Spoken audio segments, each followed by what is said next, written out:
Hi everyone, Intuitive Kathleen Miller here, and I'm sharing a quick video, and there's so much information here. I'm actually asking to just kind of narrow this down. This might be a few videos actually, but to start with really helping those who are really opening right now. A lot of these Schumann resonance flows that are coming to the earth that are, they are waking people up, and depending on how much conscious pursuit that you've done, where you are in your personal journey, which, no judgment. Everybody's in completely unique places. There's no right or wrong. There's no better or worse. It's just where you are.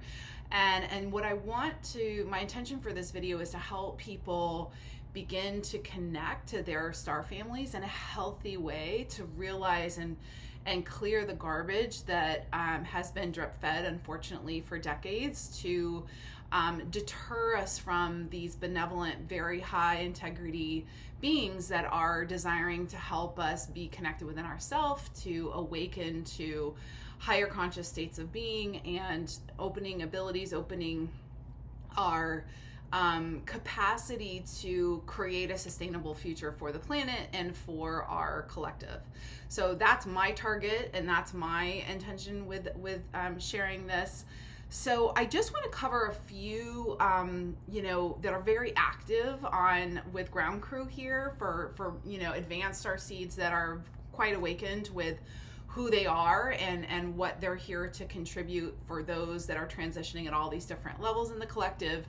And so certainly Pleiadian is very, very strong. You've probably seen lots of different information of all kinds that is on the media channels. And so definitely Pleiadian connections are, it's a lot of these beings. I have several Pleiadians in my star team, and they actually look very, very different. So as much as there's a lot of this is what it looks like, or this is what this star family is, I would encourage you to take all of that with a grain of salt, because the more I work with a lot of different beings that come to me and a lot of different beings that I communicate with as a multidimensional channel myself, one, you want to really be discerning and very, very clear on only willing to work with the highest healing light, the highest integrity being. If you're stating that and you're really clear in that, and you're very clean and clear in your channel.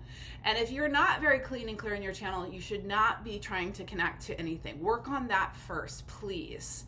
Otherwise, you can get all kinds of garbage, you can get all kinds of entities pretending like they're other entities, and that can create problems. So having clean energetic hygiene, a pure, clean connection and channel is number one in that. So if that's the case, I might even make a different video to help people that might feel like, if you have a lot of fear, or you don't feel great after you're doing connections. Or I have some clients that come to me for private sessions, and they've connected or they've done a group work, and then they end up getting a lot of astral entity kind of not great things that can also show up. So that's part of the energetic hygiene, helps to minimize, if not really clean and clear that, to where that just no longer shows up for you once you really have a high resonance channel.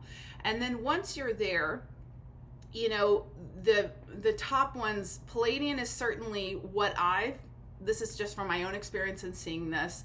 I've seen Pleiadians in a few different ways. I've seen some that look a bit like humans with very, very translucent skin, and more of like a translucent to slight blue skin, and looking very human.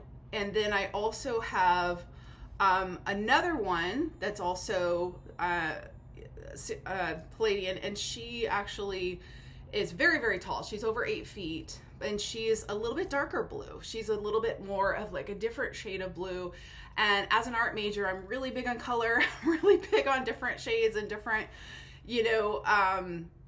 really fine tuning and the different vibrations of that. But she, these are very benevolent. If you are connected and you have a star family or genetic connection to the Pleiadian, these are people that tend to be very gentle, non-confrontive, a lot of healers, a lot of very, really hypersensitive sometimes, and very empathic. And so beautiful, beautiful energies. And then I have another Pleiadian that's more of just it's almost like a light blue light being. So it's just like a sphere or an orb of light that is also Pleiadian as well. So sometimes these are how these different ones can show up. And what I've been told from my star being guides is it's just like on Earth, you know, it's not earthling and every earthling looks like me. There's a million different cultures, there's a million different sizes and shapes and inflections of accent and how we live, how we are. There's very good, benevolent humans. There's very not good, you know, anti-conscious humans. And so we want to be clear. Again, this is discernment. This is not to project every single star being as this one way, good or bad. It's just, are there highly benevolent beings out there that we want, with healthy discernment, we can receive support from to learn how to self-heal at more dynamic levels. Yes, to learn how to stay anchored in peace and really more confident in being able to create a future that's very empowered. That is the purpose of a lot of star beings that are waking up right this moment. A lot of these waves are, you know, through dream work, through, you know, spontaneous activations.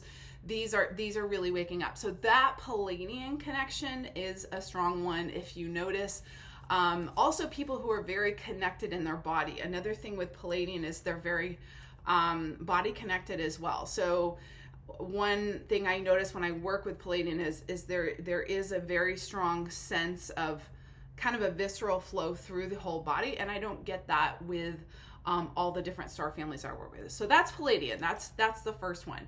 The second one is Arcturian. I actually have several Arcturians on my team as well. And those are a bit different. Those are really probably the closest to kind of a human talking to another human. They're very relational. They're very aware of, you know, our political complexities. They're very aware of larger structures and how systems are working. And so they're brilliant. They're very, very kind. They're very they have like a personality, and as I work with mine, it's almost this relaxed sense of a friend. And so this, you know, those with Arcturian connections, it's more of a sense of kind of people and working with kind of family structures or working with structures to have kind of a benevolent unity consciousness to support everything, creating better for the whole. It's really, they're very we oriented in how our personal relations as well as wider communal relations are affecting the whole. So those are, you know, I have a female and male. They do appear to me as more Scandinavian, like myself, and yet there's very, very kind of more of a translucent skin. My Arcturian guide, she has beautiful, very, very blonde to white, kind of intricately braided hair when she shows up.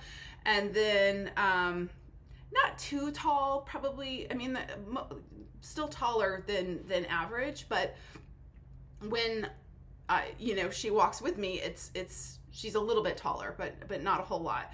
And so these are certainly, if I have specific relational questions for my guide team, they tend to kind of come in and be showing sometimes the bigger picture of what's transpiring, or very pragmatic supports for being aware. And of course, no star guide is to tell you what to do. They're not here to save us. They're not here to be the answer at all.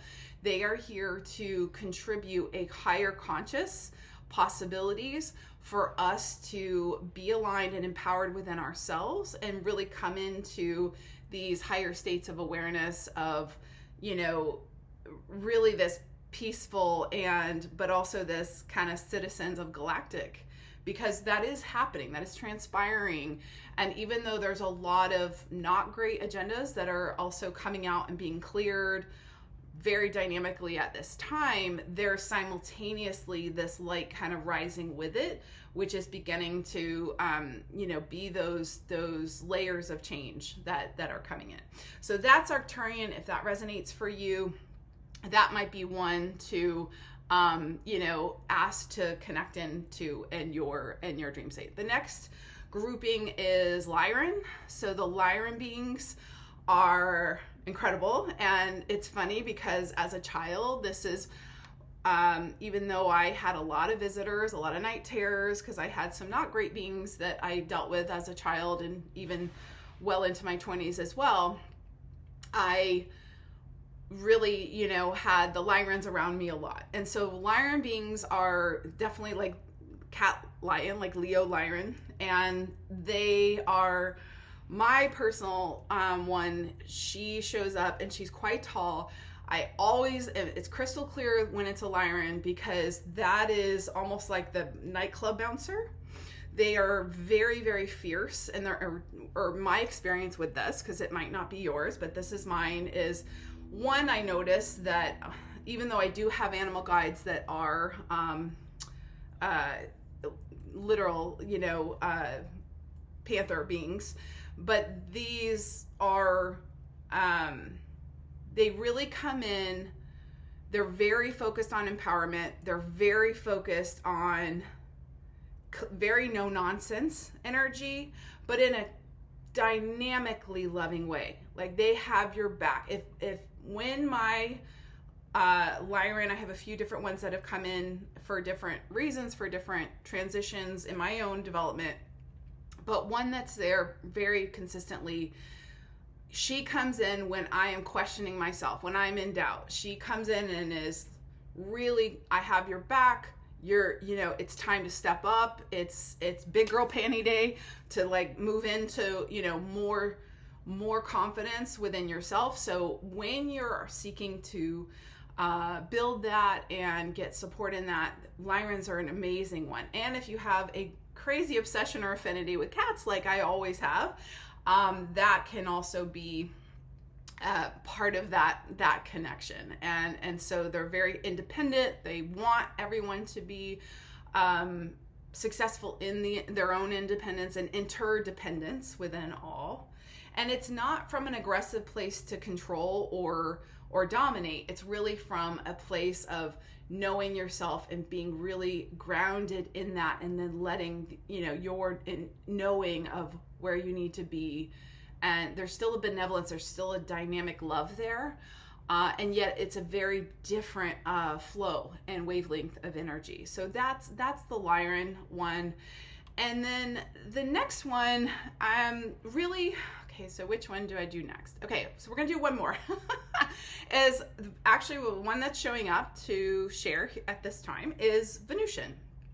So I have the coolest Venusian guide, and she is also, again, a very different flavor of energy. So Venusians, if you think about Venus, you think about, the Venus goddess of love, goddess of beauty and resonance. It's very much that, that is a true representation of this adorning.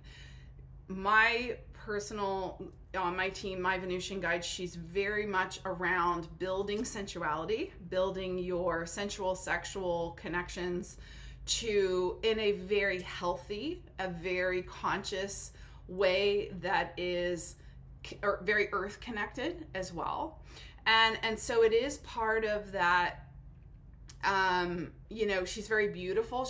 They're also huge for abundance. They, where, life on Venusian, in the Venusian realm is this overflow of abundance. There is no, there's no greed. There's no, like, everything is really in this more utopian kind of like an ongoing resort spa, if you would. And so those, when she shows up to work with me, it's very much more to get in your body more, which I think everyone, with all the stress and all the upheaval that we've gone through, having your self-love practice, your self-care practice be so dynamic. Venusians are extraordinary to help with that kind of that personal physical connection, but also the power of the sensuality, because that has been loss, and especially as really trauma shows up, that can really go out the window. So helping to heal that and bring that back together so that the body and being are really much more balanced on a large scale. So if, connections to that can be, really this awareness, or maybe you're asking a lot to heal the body or to kind of tap into more of that femininity, then these are guides that you can, ask to connect to, or you may realize, wow, I really feel a sense of connection to that. And so she's a bit taller as well, but she's very kind of translucent skin, very long hair. Her hair is kind of down to the tailbone and wavy. She has flowers all in her hair. She has she's shown up with a lot of jewelry at times, and then she's shown up where she's not as much going on. I don't know, maybe she was going to an event or something. And so this is where, but her message is always around very pragmatic supports for me to tap into, a greater sense and a greater harnessing of the, being connected within the self in a way that sensuality is a power that we manifest with. It's a power that we heal with. It's a power that we also use to really stabilize many energies around us. So it's part of that when we are really in self-love and in self-care, and then we're satiated from that. Think about how much that radiates out to our children, to our loved ones, to our communities, to the world, where we move out of fear and we move into this abundant space of more than enough. And that is a huge purpose and target, while we're also really appreciating everyone. And because we are in an interesting time of extraordinary contrast. So staying in that space of neutrality, staying in that space of grounded balance, while allowing, whichever beings resonate for you to begin to connect to, if that feels good. And really asking it, like I said in the beginning, if you are, if it's not working or you're not having a positive experience, you want to back up and work on yourself. Get clean and clear. Go get some energy healing. Go get some work. Go, get more connected to figure out what else needs to be cleared first. Because for a lot of people that are doing more advanced Starseed work, I've done decades. And it's really ongoing. You don't get to the point where we're ever done. We're just in different levels of development and of capacity to then turn and teach or facilitate or go into different roles along the way. So I hope this has been helpful. If you'd like to learn more, please check out on my site at intuitivelifestylesuccess.com. I have all kinds of information, as well as I have great podcasts. Again, intuitivelifestylesuccess.com. You can there's a link on the homepage, but you can also find it on I'm on about 50 plus different podcast format channels. And then I also have a lot, I am still currently open. I'm not sure how much longer I'm going to be doing private one-on-ones, but at the moment those are still open. And then I also have some different group work, some private retreats and different things that are happening. So any of that resonates, love to connect. Thank you so much for being here. If you could please subscribe and I would love to, build this channel to be able to be a healthy voice when there's a lot of voices that are just interesting in what they're contributing. So my goal is to be a light of love, of very peaceful and benevolent expansion, so that as we, rise and ascend to the conscious living light, new earth, that we are this. We are embodying it more and more. And as we embody it, we're going to see it. It's going to come into the outer forms. It is transmuting that which is lifting into that. So it takes tremendous fortitude to keep doing that. So no matter where you are in your journey, stay the course, and allow, do what you need to do to be returning to that still point within yourself, but also allowing these wonderful benevolent beings that are here to contribute as well. So I hope this has been helpful, and be well, friends.